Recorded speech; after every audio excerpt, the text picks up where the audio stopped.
Lev Vygotsky's sociocultural theory emphasizes the crucial role that social interaction and culture play in cognitive development.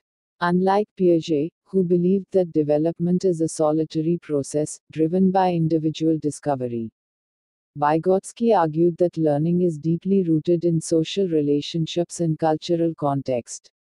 He proposed that children learn best through guided interaction with more knowledgeable others, such as parents, teachers, or peers.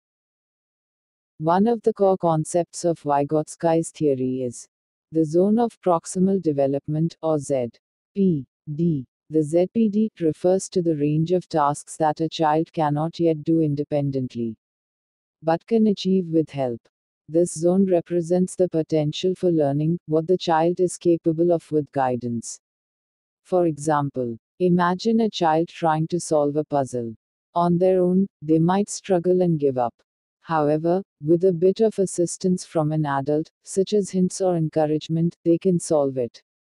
Over time, as they practice, they will be able to do it on their own.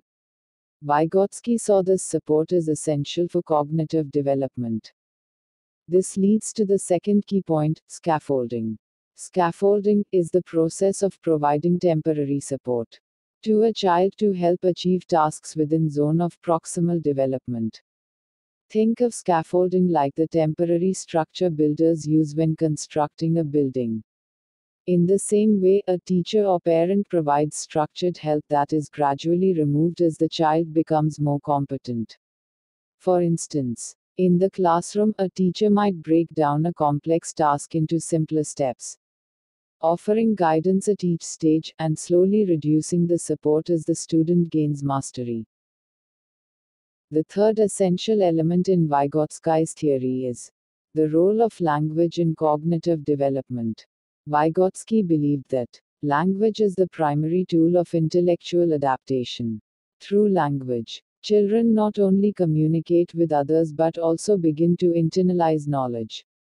He introduced the idea of private speech, which is when children talk to themselves while solving problems or learning something new.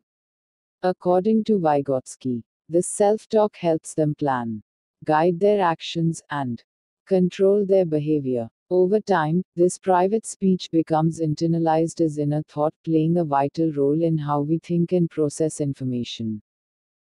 In summary, Vygotsky's sociocultural theory emphasizes that learning is a social process, deeply influenced by interaction with others and the cultural context in which one is raised. The zone of proximal development defines the area where learning is most effective with guidance.